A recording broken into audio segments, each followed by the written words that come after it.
यहाँ पर आगे कह रहे हैं कि दिस कुंजराओ का मटे आए कोला, धारा ने धीर धरे न डोला।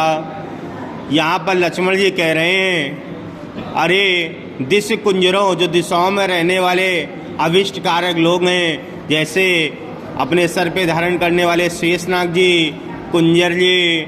और भी जितनी शक्तियाँ हैं, इस धरती को स्थायी रखने वाले, जो इस धरती को पकड़े हुए हैं, हिलने नहीं दे रहे हैं, उनसे कह रहे हैं दिस कुंजरो, हे दिसंबर, हे कुंजर, हे शेषनाग, आप लोग क्या करें, धरन धीर न डोला, इस धरती को चारों तरफ से जकड़ लो, पकड़ लो, इसको हिलने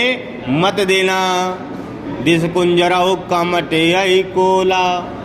हे दिसंबर, हे शेषनाग, हे कुंजर, हे खंबर, आप क्या करो, धरती को अपने हाथों से पकड़ लो, जकड़ लो, उसको हिलने मत दो। क्यों?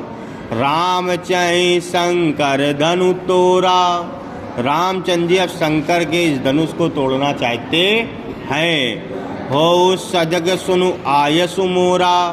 ये मैंने महसूस किया है, तो मेरी सलाह है, मेरी आग्रह है ये कि आप क्या करो, धरती को हिलने मत दो। चाप समीप राम जब आए, जब उस चाप यानी धनुष के पास में श्री रामचंद्र जी पहुँचे, नर नारिन सुर सुकृत मनाए, तो जितने नर थे, नारी हैं, सुर यानी देवी देवता हैं, उन्होंने अपने अच्छे कर्मों को याद किया या अपने इष्ट को याद किया। आगे कह रहा है, सब कर संशय अरु अज्ञानु, सब कर संशय अरु अज्ञानु, जितना सबको संदेह था और जो अज्ञानी थे। शुरुआत में बताया जाए ना, कुछ लोग ऐसे थे जो अज्ञानी थे, कुछ ऐसे थे जिनको अंदर संस्कार था, वो सब यहाँ बता रहा। जिनके अंदर संशय था और जिनके अंदर अज्ञान था, मंदे मही पर कर अभिमानु, और जितने अभिमानी राजा थे जो धनुष तोड़ने के लिए आए थे, उन राजाओं का अभिमान, उन व्यक्तियों का संशय, उन व्यक्तियों का अज्ञान, और भृगुपति केरी गर्भ गरु आए, ये सब क्या हो गए, भृगुपति केरी गर्भ गरु आए, और सबकी गरुता का मतलब मूर्खता, वहाँ बैठे हुए जो दूर लोग थे उनकी मूर्खता। सुर मुनि वरन केरी कदराए, और सुर यानी देवी देवता, सुर का मतलब देवी देवता, मुनि वरन, मुनि यानी ऋषि लोगों का, केरी कदराए, इन सब की क्या व्याकुलता, इन सब की व्याकुलता। सीय कर सोच, सीता जी की सोच, जनक पछतावा, जनक का पछतावा, रानिन का दारुण दुख दावा, जो सीता जी की माता रानी थी, उनका वो दारुण दुख,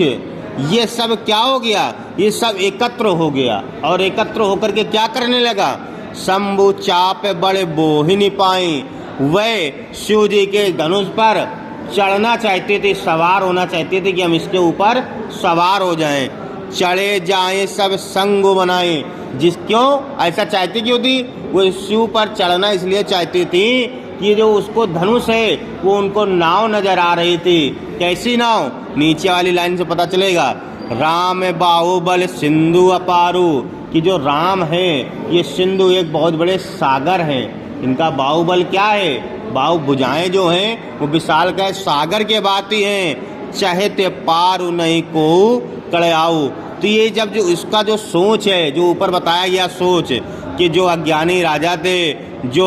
मंद बुद्धि के राजा थे, जो अज्ञानी थे, जो अभिमानी थे, सीता जी की सोच, जनक का पछतावा, माता जी का विलाप, राजा रानी और देवी देवताओं की व्याकुलता, ये सब सवार होना चाहते थे धनुष के ऊपर, कि जब श्री रामचंद्र जी धनुष को उठावें और तोड़ें तो इनके साथ में इन सब का ये भी उसी के साथ टूट जाए या ख़त्म हो जाए। लेकिन लास्ट की लाइन कह रही है, चाहे पार नहीं को कड़राऊ, लेकिन इन सब के पास कोई भी चलाने वाला नाविक नहीं था जो इनको इस सिंधु से पार कर देता।